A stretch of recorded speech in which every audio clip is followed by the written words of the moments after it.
L'École supérieure des arts plastiques, d'architecture et de design, l'ESAPAD, accueille du 2 au 7 juillet les soutenances de mémoire de Master professionnel 2. Une étape déterminante dans le parcours académique des étudiants des filières sculpture, architecture d'intérieur, design textile, art et communication, peinture, gravure et art mural. La cérémonie d'ouverture a réuni les responsables de l'institution, les enseignants ainsi que les étudiants. Au nom du directeur général, le professeur Siaka Ouattara, le secrétaire général, Dr Kwadjo Kwasi Honoré, a souhaité la bienvenue à l'ensemble des participants. C'est le début. Voilà. Nous sommes pratiquement au moment des évaluations, des soutenances à vos productions. Il faut être, comme l'a dit, sereine. C'est ça qu'a fait le travail, je suppose. Donc, je suis passé encore ce matin en salle au nom du DG qui a demandé qu'on soit là pour vous accompagner au mieux, vous encourager pour votre présentation. Le moment de vos travaux avec vos amis, mais aujourd'hui vous êtes seul sur cette table à faire face donc au jury qui est constitué et qui sera donc aura la tâche de pouvoir vous évaluer.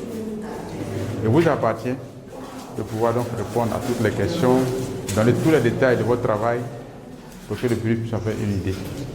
Il a salué la présence de l'hôte du jour avant d'adresser ses encouragements et ses conseils aux candidats ainsi qu'à leurs encadreurs, les invitant à faire de ces soutenances un moment d'excellence académique, de rigueur scientifique et de créativité. Président du grand jury de cette première journée, M. Henri Nkumo, directeur de la promotion des arts plastiques et visuels, a exprimé sa gratitude à la direction générale pour la confiance placée en lui. Je prends la parole au nom du grand jury, d'abord pour transmettre les félicitations de l'ensemble du jury à la direction de l'INSAC pour la qualité des résultats qu'on a chaque année et puis pour la capacité de l'établissement à mettre sur le marché de l'art régulièrement des artistes de bon niveau.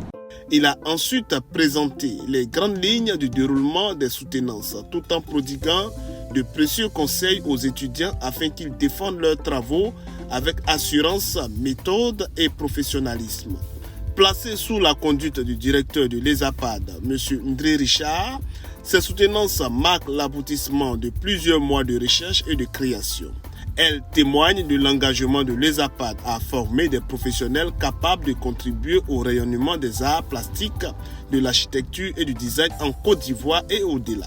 Ce matin, à l'école des Beaux-Arts, au nom du DG de l'INSAC, le professeur Siaka Ouattara, à l'occasion donc de l'ouverture officielle des différentes soutenances de master, au niveau pour aujourd'hui, en cas des spécialités sculpture et puis textile design, master 2. Nous sommes donc venus encourager nos jeunes étudiants qui passent devant différents jurys pour présenter leurs travaux de fin d'année. Le message que le directeur général a bien voulu que nous portons en son nom, c'est un message de travail, c'est un message de quête permanente de la qualité, donc de la formation, qui doit pouvoir se concrétiser par ces travaux-là. Le message de l'étudiant, c'était d'être très serein au niveau de ces présentations de travaux, d'être des étudiants travailleurs, à l'écoute, n'est-ce pas, de chaque membre du jury, pour pouvoir répondre comme il se doit aux questions qui seront posées. Et vraiment, à l'endroit des membres du jury, c'est-à-dire au jury qui a été constitué pour pouvoir évaluer ce travail, je voudrais donc en appeler donc à leur sens de la responsabilité, au sens du travail bien fait, pour que ceux qui méritent vraiment, n'est-ce pas, d'avoir des notes, de bonnes notes, puissent les avoir. Ceux également dont les travaux sont moins bons et qui peuvent revenir l'année prochaine pour faire un travail encore amélioré, ça soit ainsi, parce que nous sommes résolument engagés dans un, n'est-ce pas, processus de qualité, et donc nous souhaitons que ceux qui passent ce cap-là soient vraiment les meilleurs. C'est vraiment le souhait, et donc on a pouvoir inciter le jury à travailler dans ce sens, et également aussi les étudiants candidats devant ces jurys-là aussi, à donner le meilleur d'eux-mêmes pour qu'ils puissent être retenus. C'était cela. L'INSAC aspire à la qualité dans la formation, mais également la qualité dans l'évaluation.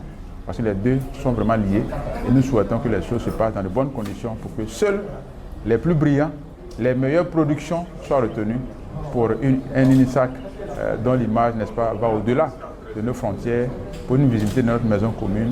C'est pour ça que nous sommes là ce matin. Je suis Henri Nkumo, je suis le président du grand jury et je porte la voix de l'ensemble des membres du jury dans le cadre de cette nouvelle session dédié à l'évaluation des étudiants de l'ESAPAD. Le jury, comme chaque année, se trouve devant les étudiants pour effectivement porter un regard analytique sur le travail produit. Mais le jury est là non pas pour sanctionner, mais pour accompagner. Accompagner au sens de donner un maximum de conseils, accompagner pour que les enfants puissent sortir le meilleur d'eux-mêmes, qu'ils puissent justifier de la qualité de l'énergie dont ils sont porteurs, et surtout qu'ils soient en confiance. Un étudiant qui n'est pas en confiance, un étudiant qui hésite dans sa prise de parole, dans la présentation de ses travaux, est un étudiant qui n'est pas prêt.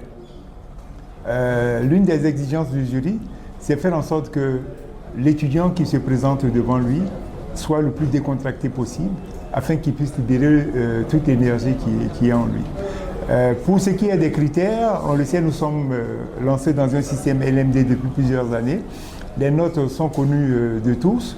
Les meilleurs vont passer. Ceux qui ne sont pas totalement prêts vont revenir l'année prochaine. Parce que, comme l'a dit tout à l'heure le secrétaire général de l'INSAC, l'établissement est engagé dans un processus d'excellence depuis longtemps, et ce processus-là, il faut qu'il soit maintenu. Il faut que l'ESAPAD soit l'ESAPAD, c'est-à-dire un établissement de référence et d'excellence.